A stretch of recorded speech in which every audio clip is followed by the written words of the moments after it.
everyone. In today's episode, I will be discussing what to ask a buyer's agent. It's an interesting question, but the reason I do so is because I know I have a lot of analytical people out there, and of course I want everyone to use me, but I also want everyone to be asking the right questions. So let's get into it. Now, I've developed 8 questions here, and where these questions come from is from personal experience of how you purchase correctly. So a lot of buyers agents who might watch this are going to absolutely hate it because they're going to get found out if you ask them these questions very easily. But anyway, let's get started. Question number 1 is, what does your portfolio consist of and why did you buy there? Now, it's an interesting question. It's probably one of the most important questions you can ask them. And the reason for that is because what you want to do is you want to check what they own themselves.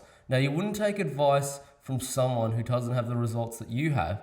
And in saying that, in my opinion, if you're using a buyer's agent and they don't have a $5 million portfolio, maybe even more minimum, you probably shouldn't use them because they just don't know what they're talking about. They haven't gone through the hardships that they need to go through to get where you want to go. Or, for example, even to purchase a good property, if they don't have a $5 million portfolio, how are they going to know?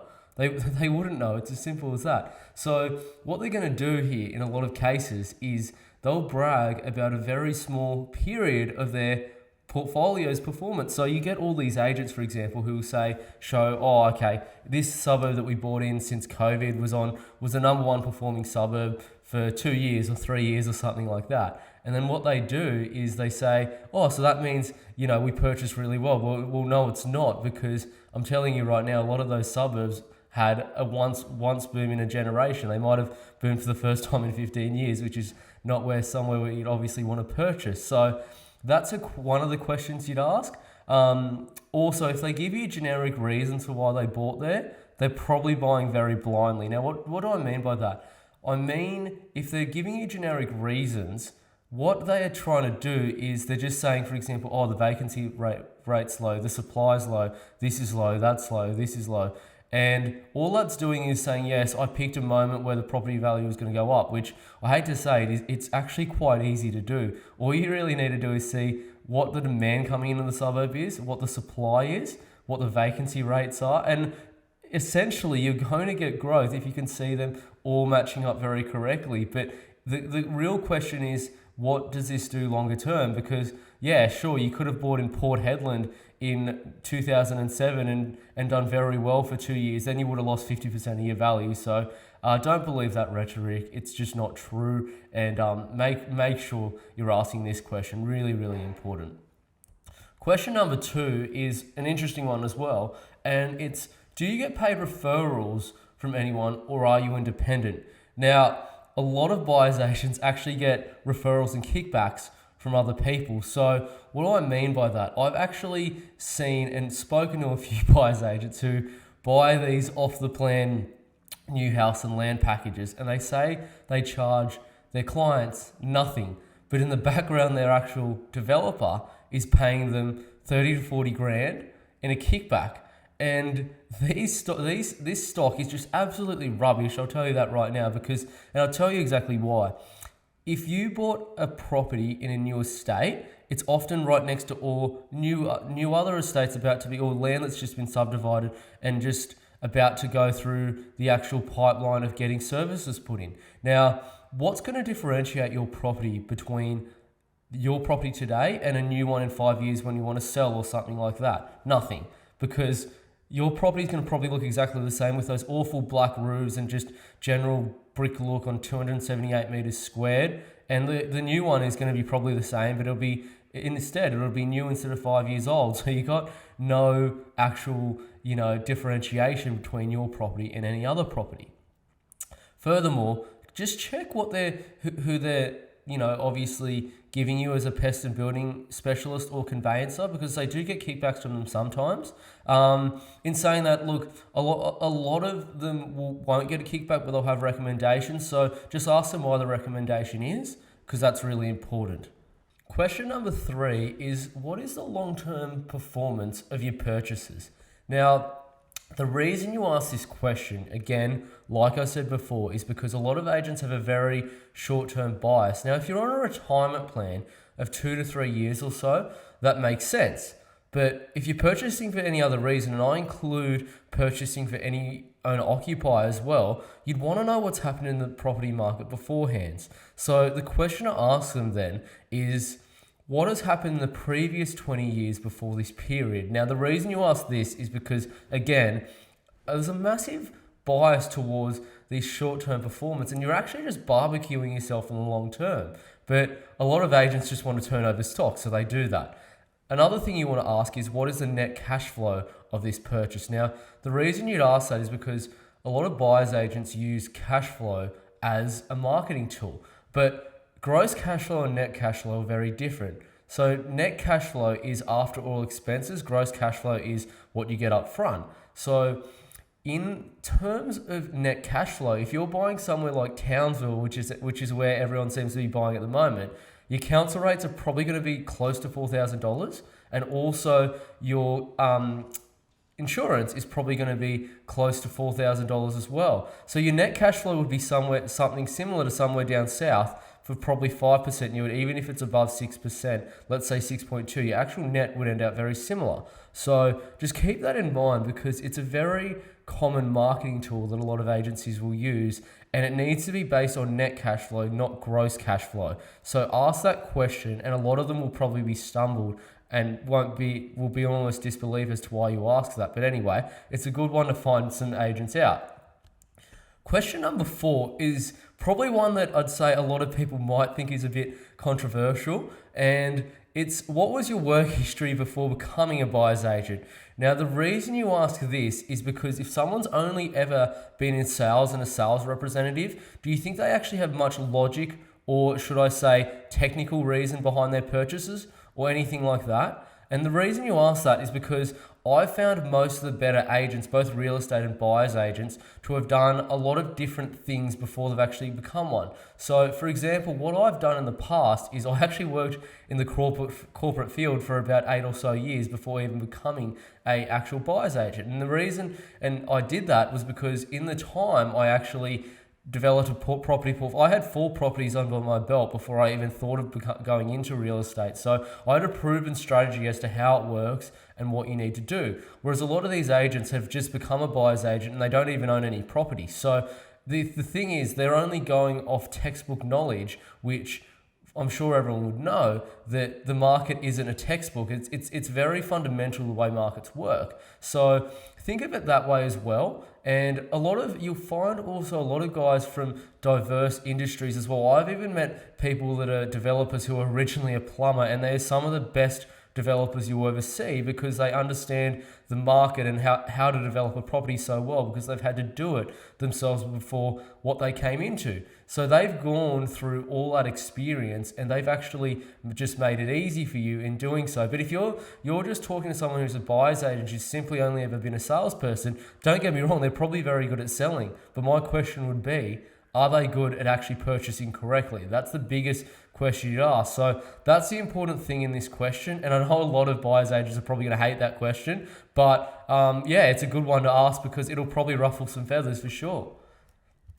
Question number 5 is, what is your pricing structure? Now, it's an interesting one here because all agencies do it differently. Now, don't get me wrong, but there's a couple of things you really should do in asking what their pricing structure is. So first things first, ask what they charge. Now, a lot of agencies will charge it in 2 basically sets as buyer's agents. A lot will first of all charge an establishment fee, and then secondly, a success fee. Now, you obviously got differences in charge depending on what agency it is, and obviously you can make your mind up on that. But just make sure that the upfront or establishment fee isn't too much in comparison to the full fee. Now, I mean, it should be probably less than 30% in my view. It probably should be, because then the emphasis of performance is on them to get the purchase correctly, not for them to charge you up front, which often the establishment fee or engagement fee is non-refundable. So just make sure that's one thing you do.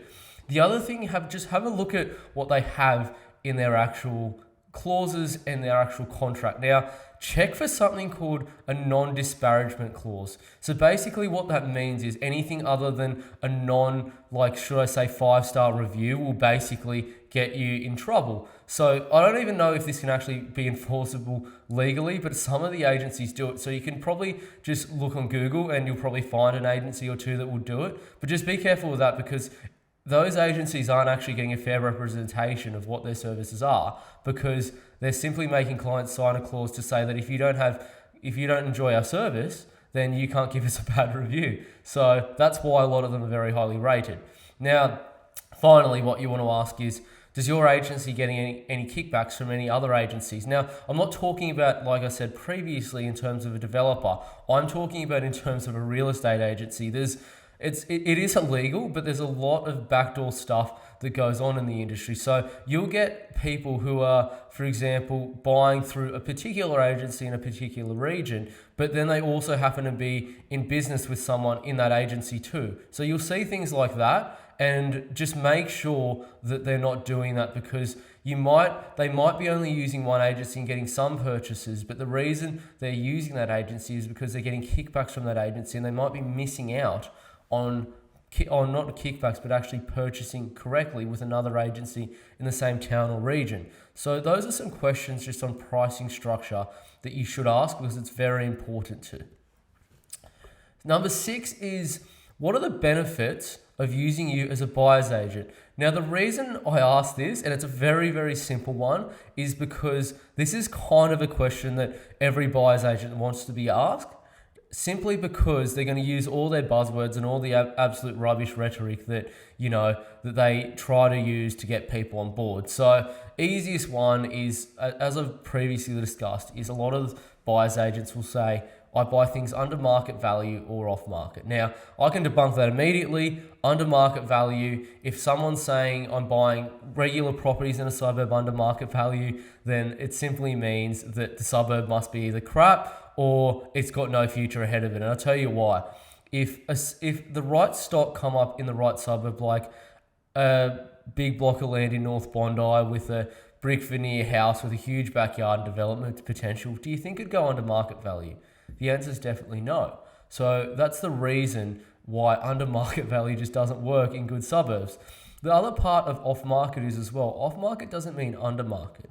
If I was walking around in, let's say, Wilston in North Brisbane, and I offered someone $20 million for their house, but realistically it was worth somewhere between 2 and 2.5, they would sell it to me tomorrow. It doesn't mean it's good value. So yes, you can get good deals off market, but not every good deal is off market. It's definitely just marketing ploy that a lot of them use.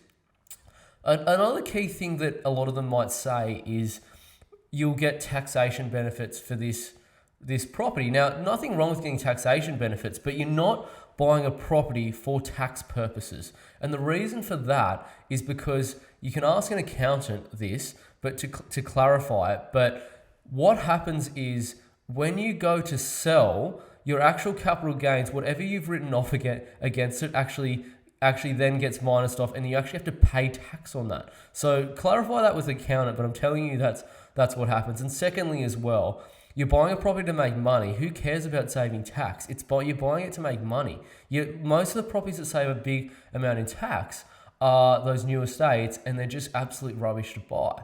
So in saying all of this, what you're really looking to do here, and the reason you ask this question is because you're looking for someone who has your best interests at heart, not simply a sale.